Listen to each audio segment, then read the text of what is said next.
Quand tu étais petite, jusqu'à l'adolescence, on va dire, Mhm. quels étaient tes rêves? Mes rêves. Je voulais être institutrice parce que j'adorais apprendre, j'adorais l'école, disons le côté apprentissage de l'école, et j'adorais tout ce qui était parfait. Donc je voulais être institutrice. Et puis en grandissant, je me suis dit que j'aurais du mal à supporter des gens qui, eux, n'aiment pas du tout la perfection et qui font des fautes partout, et du coup, j'ai vite changé d'idée. Mais des rêves en soi, de vrais rêves, je crois que j'en ai jamais eu. J'ai toujours été très satisfaite finalement de ce que la vie me donnait. J'ai jamais voulu bien plus. Durant ta scolarité, quel élève tu étais? J'étais une élève excellente. J'étais très studieuse, j'adorais apprendre, j'adorais avoir des bonnes notes. J'avais de très très très bonnes notes. Euh, pour moi, un 15 sur 20, c'était une mauvaise note, clairement. Apprendre, c'était vraiment ce qui me motivait, ce qui me motive toujours d'ailleurs. J'adorais ça. Euh, je crois que je me mettais une pression que personne ne me mettait en fait. Mes parents, eux, ils me laissaient vivre. Voilà, ils étaient contents bien sûr que je rapporte de bons bulletins à la maison, mais c'était pas.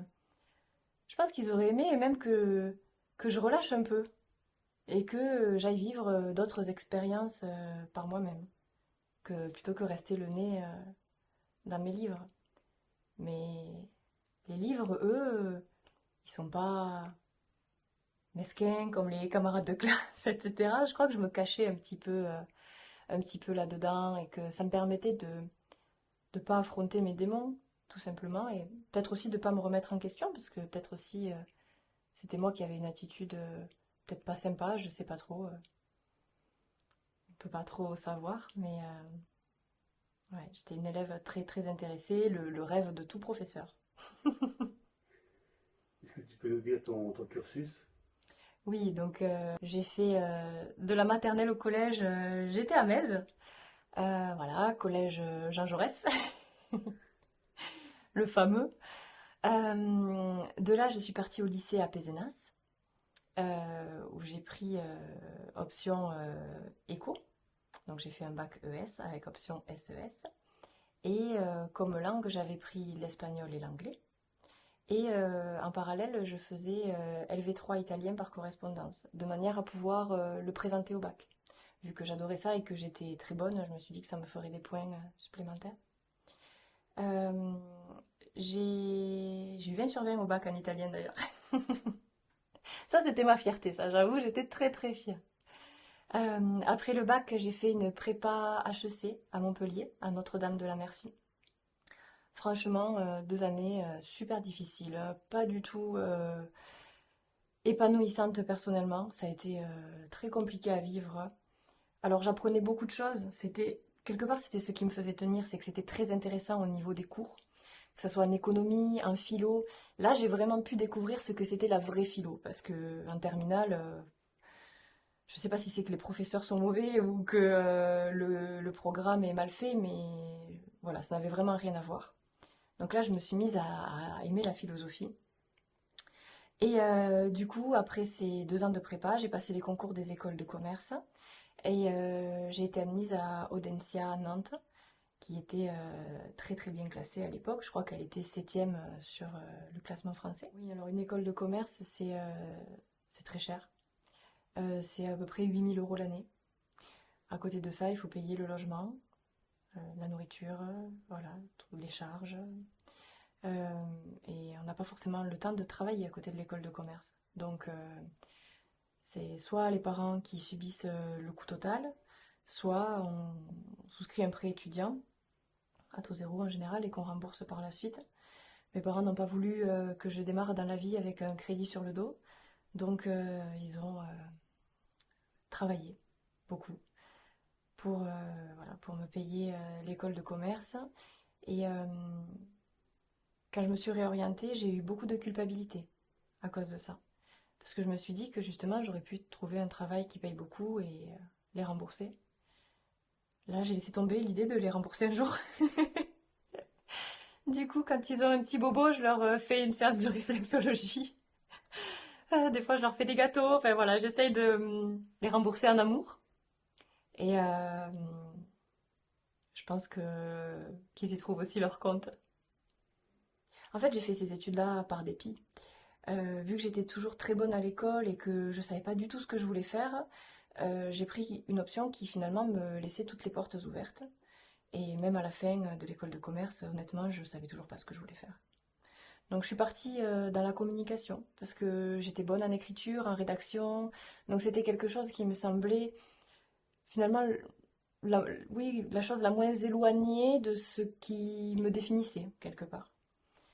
Et finalement, c'était tout le contraire. C'était tout le contraire parce que on doit enjoliver les choses. Je ne dirais pas jusqu'à dire mentir, mais un petit peu quand même. Et voilà, j'ai découvert un monde pas du tout authentique. Ça a été très difficile pour moi de voilà d'enchaîner les postes dans ce métier-là. Euh, Puis après ça, donc après l'école de commerce, voilà, donc j'ai été à la communication à l'hôpital de Béziers, chez Capifrance, donc l'entreprise d'immobilier. Et j'ai finalement atterri dans un cabinet d'assurance à 7. On m'avait dit, tu verras, c'est un poste avec de la communication et un petit peu de commercial. En fait, c'était beaucoup de commercial et très peu de communication. Et donc, je devais faire du phoning. Donc, je devais démarcher des hôtels pour leur vendre des contrats d'assurance. Et ça, honnêtement, pour quelqu'un comme moi, d'hypersensible, qui prend tout à cœur, c'était très compliqué. Très compliqué parce que ben, quand tu appelles des gens qui n'ont rien demandé, tu te fais envoyer sur les roses très très souvent. Et donc, bon, il faut pas le prendre sur soi, mais au bout de la journée, c'est compliqué. Je suis restée 4 ans dans ce cabinet. J'ai évolué, je suis devenue responsable du cabinet quand il a été racheté par des patrons parisiens. J'avais un petit peu peur au début. J'ai dit, oh là là, ils sont parisiens, à quelle sauce vais-je être mangée? En fait, ils étaient vraiment adorables, ça s'est très très bien passé. Et je les remercie beaucoup parce qu'ils m'ont accompagnée dans ma reconversion. Ils m'ont laissé l'espace dont j'avais besoin pour faire ma formation de réflexologie en parallèle à mon poste. Et quand j'ai dû partir, voilà, ils m'ont laissé partir. Ça a été vraiment une collaboration très enrichissante pour moi. Et on est toujours en bon contact. Tu disais que tes patrons de l'époque t'ont aidé. Oui, Est-ce que tu peux nous parler de cette reconversion? Comment ça se passe de façon générale, on va dire, et oui, pour toi en particulier? oui. Euh, En fait, à chaque fois que je trouvais un poste, au bout de 2 mois, je me sentais pas bien en fait. Une fois que j'avais fait le tour, que j'avais à peu près la maîtrise de tout ce qu'on me demandait, je m'ennuyais et j'allais au travail avec la boule au ventre. Donc je me disais, bon, Pauline, t'as quand même un problème. Et quand je suis arrivée dans ce cabinet d'assurance, donc en octobre 2016, ça m'a fait la même chose. C'est-à-dire que voilà, au début, je me régalais vraiment. Comme j'apprenais, forcément, c'était intéressant. Et au printemps 2017, j'en avais déjà marre. Et ce que j'ai fait, c'est que je suis allée voir un psy. Je me suis dit, bon, là, il faut prendre le problème à bras le corps. Je dois avoir un souci. Bon, bien sûr, le psy, ça m'a servi à rien, hein. Même lui m'a dit, vous n'avez pas de problème. Donc, bon, je suis restée comme ça un petit peu sur ma faim parce que j'espérais trouver quelque chose finalement. Et je faisais des réunions avec mes amis, des réunions de crise. Les filles, il faut qu'on trouve mon boulot de rêve en fait.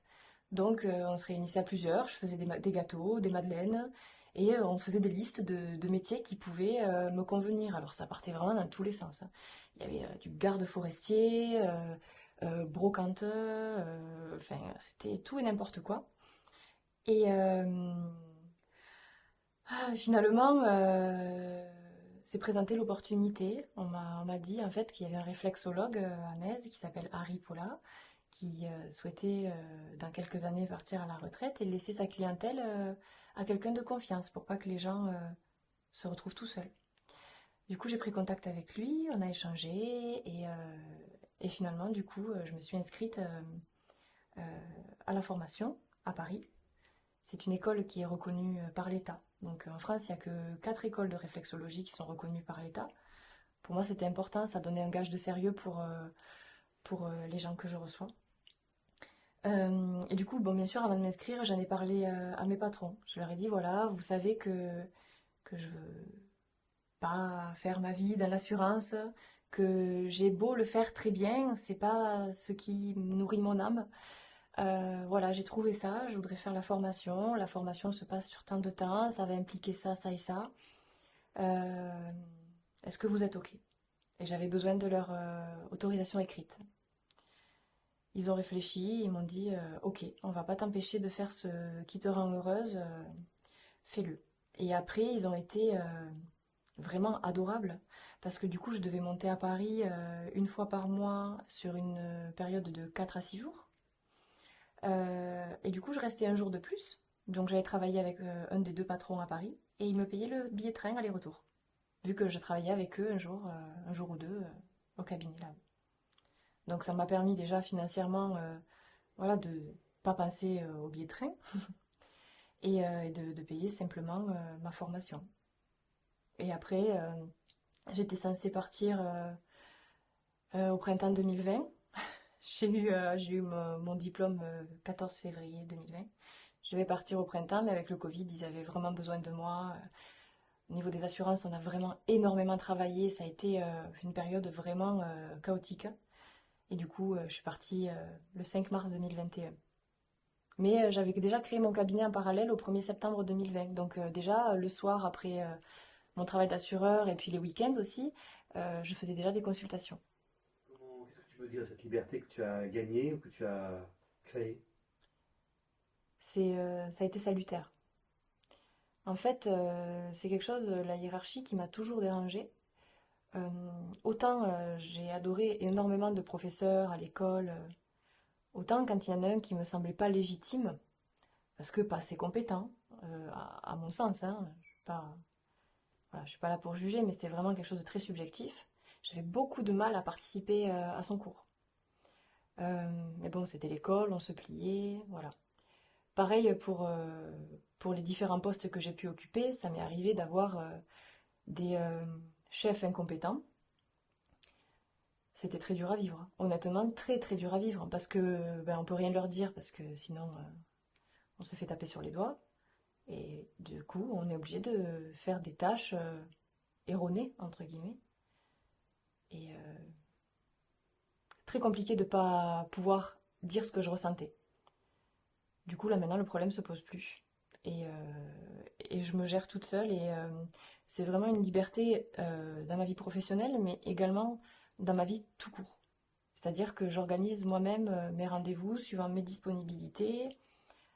Par exemple, je ne consulte pas le samedi, mais si quelqu'un a besoin, que je suis là, il n'y a pas de raison que je ne le fasse pas. Enfin voilà, je m'arrange vraiment comme je l'entends. Et, euh, et ça m'a permis de m'affirmer voilà, sur plusieurs plans de ma vie en fait, tout simplement. Parmi les métiers que tu as exercés, lequel tu retiens? Dans le métier d'assureur que j'ai exercé finalement le plus longtemps, euh, j'ai pu voir qu'on peut aider les gens. Je pensais pas qu'on puisse, dans un métier très bureaucratique, venir en aide aux gens et avoir une relation de confiance aussi développée avec les gens. Parce que par exemple, certaines personnes me demandaient à moi spécifiquement parce que ça allait au-delà du contrat. Voilà, c'était vraiment une relation de personne à personne. Et ça, c'est ce que je retrouve maintenant dans mon métier de réflexologue. C'est-à-dire que des réflexologues, il y en a plein, de plus en plus finalement, beaucoup de métiers de bien-être, etc. Mais ce qui fait l'efficacité, je pense, de la méthode, bien sûr au-delà du savoir-faire du praticien, ça va être la relation de confiance qu'on développe avec les gens. Et ça, c'est quelque chose que j'ai essayé d'entretenir dans tous mes métiers, avoir vraiment des bonnes relations. Et je crois que c'est ce qui est ressorti à chaque fois quand je quittais un poste, quand je m'en allais ou quand mon contrat se terminait. C'était les liens que j'avais pu créer avec les gens. Notamment, j'ai quitté mon stage chez L'Oréal à Saint-Ouen C'est pas quelque chose qui m'a beaucoup épanouie, hein, parce que c'était très, très superficiel quelque part, hein. Beaucoup de paraître dans ces services-là, dans cette entreprise-là. Mais il y a quand même beaucoup de gens qui sont authentiques et qui aiment vraiment ce qu'ils font. Et c'est ces gens-là qui m'ont marqué et que je retiens, même si parfois on n'est plus en contact. C'est des gens qui ont laissé une trace chez moi. Et qu'est-ce que toutes ces expériences, on va dire, t'ont apporté personnellement? Elles m'ont permis de savoir qui j'étais. Quand on vit les mêmes problématiques, peu importe le poste qu'on occupe, on se dit que le problème, il vient pas du poste.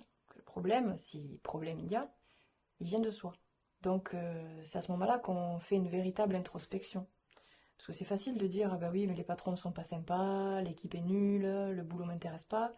Mais voilà, quand ça devient cyclique, quand on est tout le temps sur le même schéma, voilà, il faut bien se rendre compte qu'il y a quelque chose qui vient de ton fonctionnement intrinsèque. Et là, du coup, tu apprends à te connaître.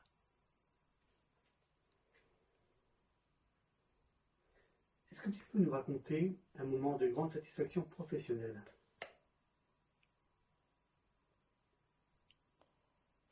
Alors, je sais pas si c'est vraiment professionnel, mais moi, à chaque fois que j'ai eu un diplôme, j'étais au summum de ma joie et de ma fierté aussi, parce que j'ai travaillé pour obtenir ces diplômes-là.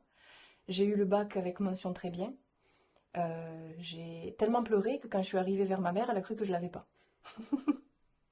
Alors que voilà, j'avais eu mention très bien. Après, bon, j'ai eu mon diplôme d'école de commerce et puis mon diplôme de réflexologue, avec les félicitations du jury. Pour moi, c'est très important d'avoir la reconnaissance de mes pairs et c'est ça qui transparaît dans un diplôme pour moi.